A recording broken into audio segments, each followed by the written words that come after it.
Good morning, world. I am Judy, your web-based therapist, making therapy accessible and convenient for our clients in Florida and New York, and of course, sharing information worldwide. Today, I want to talk about 5 things that the Black community needs to do or can do in order to help us move in a closer direction or move to a better place when it comes to mental health, because we know that a lot of people in our community are struggling or suffering silently because the Black community is still not fully embracing the idea that mental health is part of health and are not encouraging or allowing people to get the help that they need. But before we get into that, I want to take a quick moment and say, if you are subscribed, thank you so very much for being a subscriber. And if you are not yet subscribed, please be sure to click the link below so that you can subscribe. And of course, make sure you click the bell so that you are notified when I post new videos, which I am doing a little bit more regularly now. And of course, if you would like to buy 1 or 3 of my books, there's a link below that will take you to the website that will show you, that gives you all the options of places that you can get 3 or 1 or 3 of my books. Okay, so the first thing we need to do is start accepting people's experience as is. If someone is telling you or sharing with you that they're experiencing depression, that is a fact. That is where they are. That is where they are positioned. It is something that is shared that you get to accept and you do not get to judge. A person's experience is not up for you to judge. What a person is feeling, where a person is not up for debate. It is simply where that person is. So when a child is telling you, hey, I'm feeling depression, a lot of times parents or other people in the community can will tell them, hey, what do you have to be depressed about? No, that's not how it works. They're depressed because they're depressed. It's not about whether or not you think it's acceptable that they're depressed. It is the simple fact that, hey, today, right now, at this moment, this person is experiencing symptoms of depression, and that's the end of the sentence. So accept people's experience for what it is, where they are, and it is not up for you to judge. You can encourage and assist the person in getting the assistance that they need, but it is, again, not for you to judge. 2, stop telling people how to feel or how to not feel. Again, a person feels what they feel. A person does not feel what they don't feel. We don't get to tell the person, hey, don't be sad.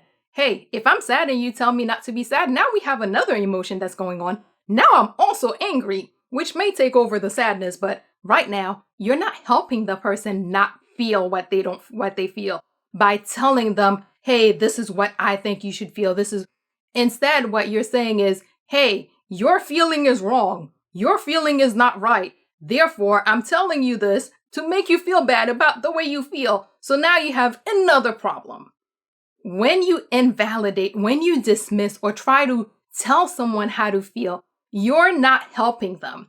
The original feeling does not go away because you tell them, hey, don't be sad, don't be angry, don't be this, don't be that. No, that feeling does not go away. You may add a little bit of anger or a whole lot of anger depending on the person, but you're not helping.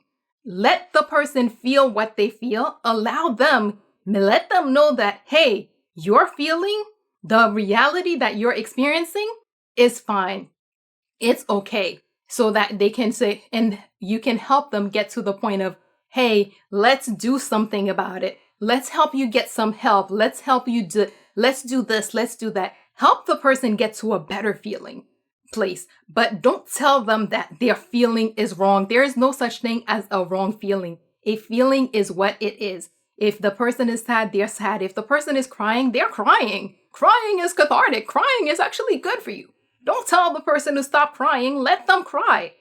Allow them the opportunity to go through whatever emotion that person is going through. Allow them to be where they are in order for them to be able to move forward. 3, encourage and allow people to talk about their feelings. Very often we try to, in the Black community, a lot of other places do it too, but in the Black community, we really dismiss. We don't encourage people to talk about what's going on. We encourage people, or we even force people sometimes to hold back, to keep it bottled in. But when they're doing that, it's not going away. It just keeps piling it on. it just keeps getting worse. Instead of feeling better, that person starts feeling worse because things keep adding and they don't have an outlet. They don't have an opportunity to release. They don't have someone they could talk to who says, hey, these are options. These are things that you can do. These are opportunities. So allow and encourage people to talk about their feelings, to share what they're experiencing, because it's only through their sharing that they're able to find the help that they may need, that they may be able to find someone that gives them the resources that they need. So encourage and allow people to share and talk about what they're going through. 4, don't force or expect people to deal with things as you do. Yes, you think that you're, hey, queen of whatever, king of whatever. When I was a kid, you did this, you did that. Yeah, that was you. And a lot of times, the people who are telling other people, hey, if I was in your case or when it was a lot of time, those people did it wrong, because the people who did it right, who handled the situation right, also, they will know that, hey, I can't make her or I can't make him do things. I have to help them do it their way. Don't force people. You don't get to tell people, hey, if this happened to me, this is what I would do. Yeah, this is what you would do. Let the person deal with their situation in a way that makes sense for them. They don't need your they don't really need advice, especially if the person's not asking for advice. They don't need you to make them feel guilty about not doing it as well as you did. They don't need you to make them feel bad for not being you. They don't need, and a lot of times when people do these things or expect other people to do it, because I was strong, I was this, I was that. No, you probably failed to address your issue, and now you have some kind of background situation going on, and that's why you're trying to guilt or hurt this person into feeling or doing the same thing that you did. So don't force or expect people to do things or handle things the way you do.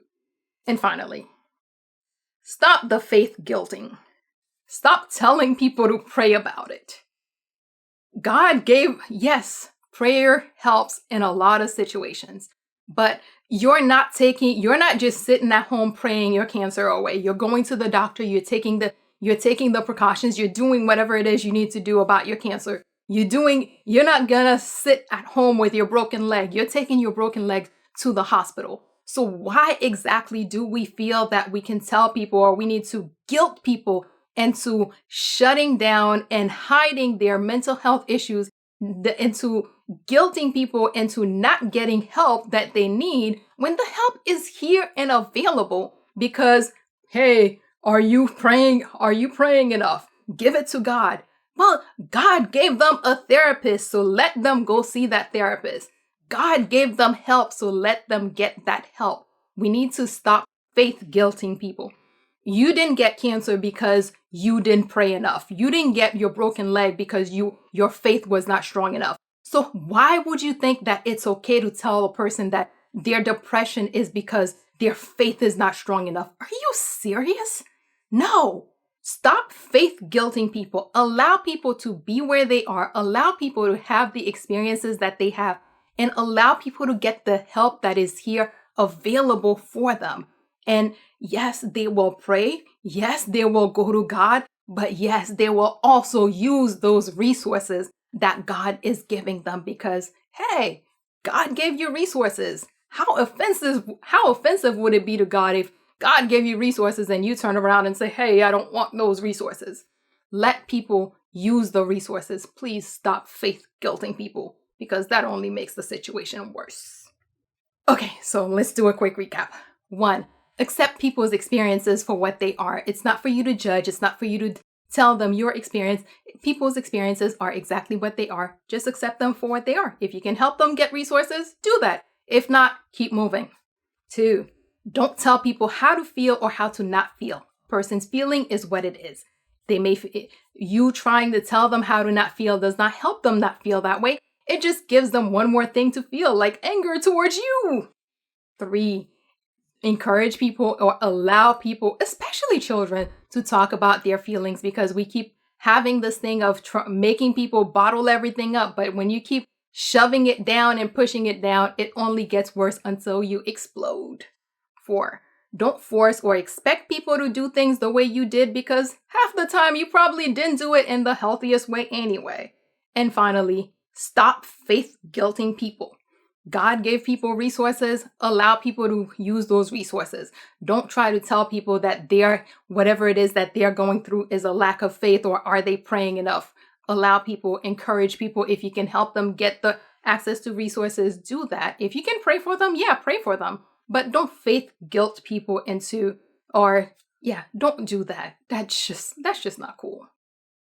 Okay, as always, if you or someone you know happens to be going through something that's more than you can handle, please remember that there are a lot of professionals out there like myself who are available, able, and willing to help, and are even providing remote services. So please figure out who those people are in your community so that if you need the help, you can reach out and get the help that you need.